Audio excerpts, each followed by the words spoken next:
Hello குட்டீஸ், praise the Lord. How are you? Okay, இயேசுவின் 12 சீஷர்களை பத்தியில கடைசி சீஷர் யூதாஸ் காரியத்து. அவரை பத்தி இன்னைக்கு பார்க்கலாமா? இயேசு கிறிஸ்துவின் சீஷர்களில யூதாஸ் காரியத்துடைய பெயர் கடைசியில வருகிறது. மத்தேயு 10, 1-4 சொல்லப்படுகிறது.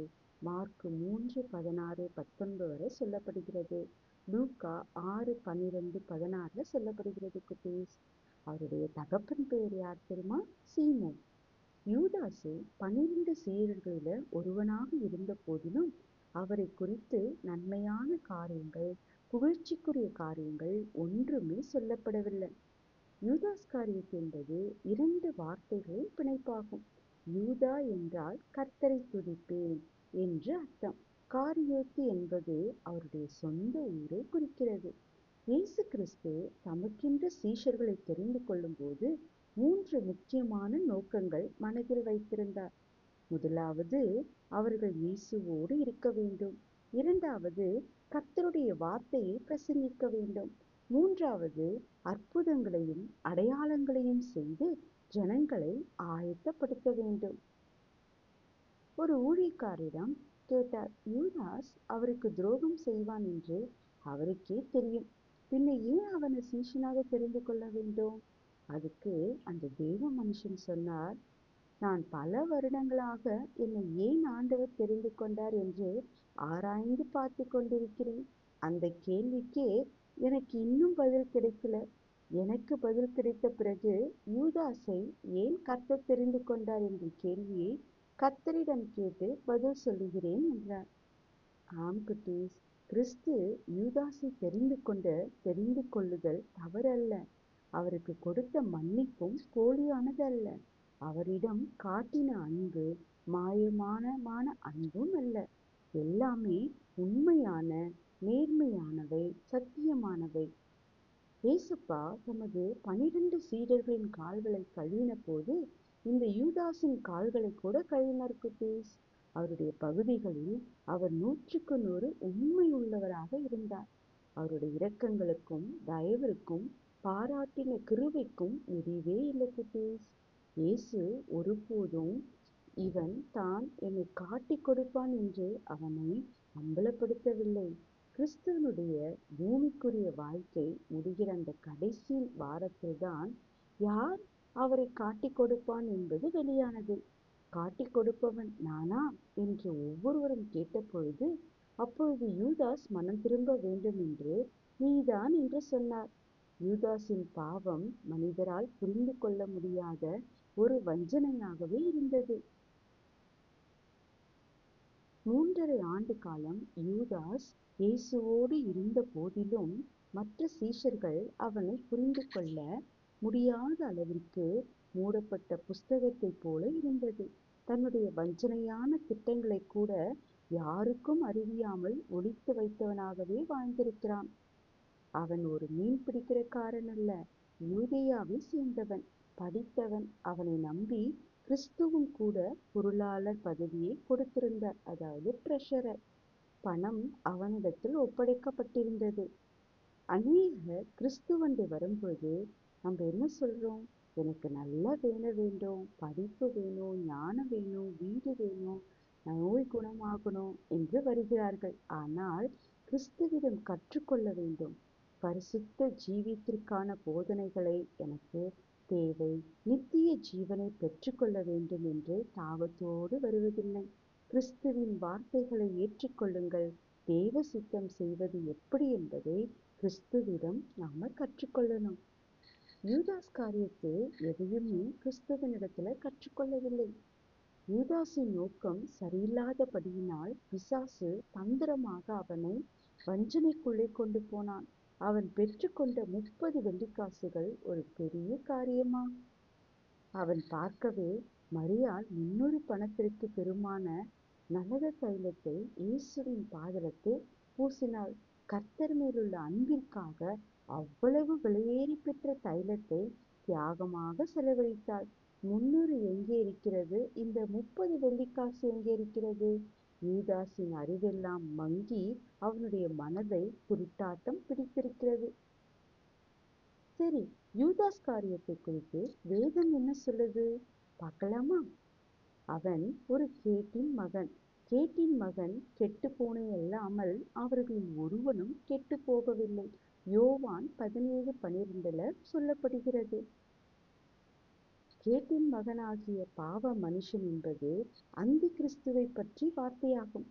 அதே வார்த்தை யூதாசுக்கும் கொடுக்கப்பட்டது. அவன் பிசாசின் மகனாய் இருந்தான். அவன் தேவனால் உண்டாக்காமல் பிசாசினால் உண்டானவன். எப்பொழுதும் அது அவனுக்கு நேரிட்டது. ரட்சிக்கப்பட்ட பிறகு, அப்போஸ்தலனான பிறகு அவன் கேட்டின் மகனாக மாறினான். ஆயினும் ஒருவரும் கெட்டுப் போகிறதற்கு தேவனுக்கு சித்தமில்லை. அப்படிதானே? சாத்தான் ஒருவனுக்குள் உள்ள வருகிறதற்கு இருதயத்தை தட்டி பார்ப்பான் குட்டீஸ். சிந்தனையில் ஆபாசமான எண்ணத்தை கொண்டு வருவான். நீங்க இடம் கொடுக்கவே கூடாது குட்டீஸ். தேவன் தம்முடைய குமாரனை உலகத்திற்கு நியாயத்திற்கு அனுப்பாமல் உலகம் அவரால் ரட்சிக்கப்படும்படி அனுப்பினார். ஆனால் யூதாசின் யுத்தத்தை குறித்து சிந்தித்து பாருங்களேன். அந்த வேளையில் இயேசு மிகவும் வியாக்குலப்பட்டு அதிக ஊக்கத்தோடு ஜெபம் பண்ணினார். அவருடைய வேர்வை இரத்தத்தின் பெருந்துளிகளாய் தரையிலே விழுந்தது. லூக்கா 22:44 சொல்லப்படுகிறது. யூதாஸ் போய் அவருடைய முகத்துல முத்தம் கொடுத்தபோது அந்த இரத்தத்தின் பெருந்துளிகள் யூதாசின் உதட்டிலும் முகத்திலும் பட்டிருக்கக்கூடும். ஆனால் கூட அவன் மனம் திரும்பவில்லை. காரணம், அவனுடைய இருதயத்தில் நொறுங்குண்ட அனுபவம் இல்லை. இன்றைக்கு கூட சாத்தான் அநேக வாலிபரை தூண்டிவிட்டு நண்பர்களோடு நட்புக்காக ஒரு சிகரெட் குடித்து பாரு, டாஸ்மார்க்கு போய் பாரு, கொஞ்சம் குடித்து கொண்டு வா, சினிமா தியேட்டருக்கு போலாம், வாழ்க்கையை அனுபவி என்றெல்லாம் இனிமையான வார்த்தைகளை பேசுவான். பிறகு கொஞ்சம் கொஞ்சமா இருதயத்தை கடினப்படுத்துவான். பக்தியா இருந்து என்ன பிரயோஜனம்? இயேசுவை பின்பற்றி என்ன பிரயோஜனம்? வாழ்க்கையை அனுபவிக்காமல் இருந்தால் நீ ஒரு முட்டாள் என்று சொல்லி பாவ பழக்கத்திற்குள் நடத்தி முடிவில் கேட்டின் மகனாக்கி விடுவான். வெளிப்பிரகாரமாய் அவன் இயேசுவின் சீஷனாக இருந்தாலும் இயேசுவோடு கூட உண்மையான ஆழமான ஐக்கியம் இல்லை. மற்ற சீஷர்களோடும் அவன் மனம் திறந்து பேசினதும் இல்லை. அவனுடைய உள்ளம் இயேசுவை விட்டும் சீஷர்களை விட்டும் பிரிந்து சுயாதீனமாய் அலைந்து கொண்டிருந்தது. இரண்டாவதாக, யூதாஸ் காரியத்தில் ஒரு திருடன் என்று யோவான் 12:6 சொல்லப்படுகிறது. பணப்பை அவன் கையில் இருந்தது. அதிலே உண்மை இல்லை. ஒரு திருட்டு ஆவி யூதாஸை வஞ்சித்தது. ஒரு நாளும் உங்களுடைய கை நேரடியாகவோ மறைமுகமாகவோ திருடுவதற்கு போய்விடக்கூடாது. விசுவாசத்தினாலே தேவனிடத்தில் கேட்டு பெற்றுக்கொள்ள வேண்டும். விசுவாசத்தினாலே நீதிமான் பிழைப்பான். ரோமர் 1:17 சொல்லப்படுகிறது. பண விஷயத்திலும் பொருள் விஷயத்திலும் கொடுக்கல் வாங்கலிலும் நீங்கள் உண்மை உள்ளவர்களாக இருக்க வேண்டும் குட்டீஸ். மற்றவர்களுடைய பணமோ பொருளோ அநியாயமானதொன்றும் உங்கள் வீட்டுக்கு வரவே கூடாது. நீங்கள் கொஞ்சத்திலே உண்மை உள்ளவர்களாக இருந்தால் கர்த்தர் அநேகத்தின் மேல் அதிகாரியாக வைப்பார். மூணாவதாக, யூதாஸ் ஒரு துரோகியாக மாறினான் அப்படின்னு லூக்கா 6:16 சொல்லப்படுகிறது. நம்பின காரியத்திலே உண்மை இல்லாதவர்களாக இருப்பதே பெரிய துரோகம். ஆண்டவரை உண்மையாய் நேசிக்கிறவர்கள் மகிழ்ச்சியோடு அவரை முத்தம் செய்ய வேண்டும். அந்த முத்தம் பரிசுத்தமானது. குமாரன் கோபம் கொள்ளாமலும் நீங்கள் வழியிலே அழியாமலும் இருக்கும்படிக்கு அவரை முத்தம் செய்யுங்கள். கொஞ்ச காலத்திலே அவருடைய கோபம் பற்றி எரியும். அவரை அண்டிக் கொள்ளுகிற யாவரும் பாக்கியவான்கள் என்று சங்கீதம் 2:12 சொல்லப்படுகிறது. ஆமா குட்டீஸ், யூதாஸ் காரியத்தில் கிறிஸ்துவுக்கு துரோகம் செய்து அவரை மரண ஆக்கினைக்குள்ளாக தீர்க்கும்படியாக முத்தம் செய்தான். அது உண்மையான முத்தமல்ல, துரோகமான முத்தம். கிறிஸ்துவை விற்று போடுவதற்கான முத்தம். அந்த இடத்தில் கூட கிறிஸ்து சிநேகிதனே என்று அன்பாக அழைத்தார். அவனுக்கு சிநேகிதனாகவே ஆரம்பத்திலிருந்து கடைசி வரை கிறிஸ்து இருந்து வந்திருக்கிறார். அந்த முடிவு நேரத்தில் கூட சிநேகிதனே என்று சிநேகிதனாகவே அவர் வெளிப்பட்டார். ஆனால் அவனோ இயேசுவை நேசிக்கவில்லை. மாயமாலமான அன்பை வெளிப்படுத்தி மனசாட்சி இல்லாமல் அவரை விற்று போட்டான். நான்காவதாக யூதாஸ் பிசாசு என்று அழைக்கப்பட்டான். 3 சந்தர்ப்பங்களிலும் கிறிஸ்து அவனை எச்சரித்தார். முதலாவது, இயேசு தன்னுடைய சீஷர்களுடைய கால்களை கழுவும்போது, உங்களில் ஒருவன் என்னை காட்டிக் கொடுப்பான் என்றும், மெய்யாகவே மெய்யாகவே உங்களுக்கு சொல்லுகிறேன் என்று சாட்சியாக சொன்னார். யோவான் 13:21 சொல்லப்படுகிறது. ஒருவன் உங்களுக்கு துரோகம் செய்ய போகிறான் என்று வைத்துக் கொள்ளுங்கள். அவனுடைய கால்களை நீங்கள் கழுவீர்களா?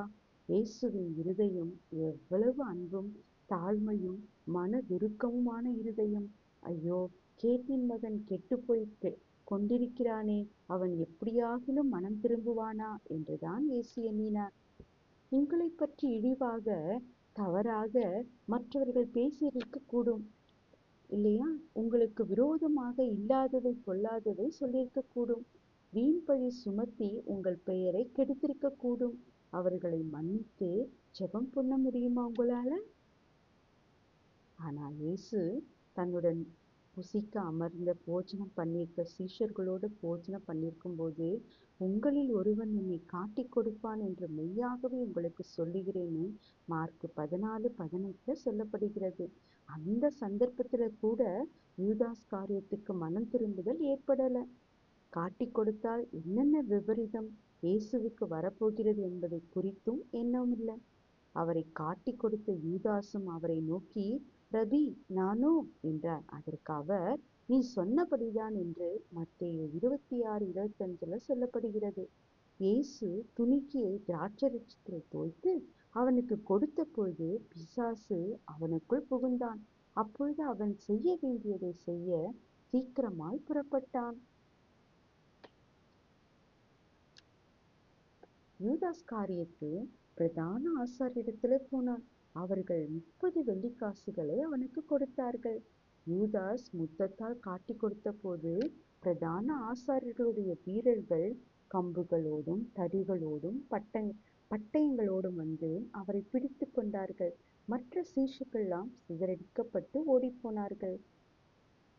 இயேசு கைது செய்யப்பட்ட பின்பு அவரை மரண ஆக்கினைக்குள்ளாக தீர்த்தார்கள் என்று யூதாஸ் காரியத்தை அறிந்தபோது, அவன் அந்த வெள்ளிக்காசை தேவாலயத்தில் எறிந்துவிட்டு புறப்பட்டு போய் நான்று கொண்டு செத்தான். மத்தேயு 27:5 சொல்லப்படுகிறது.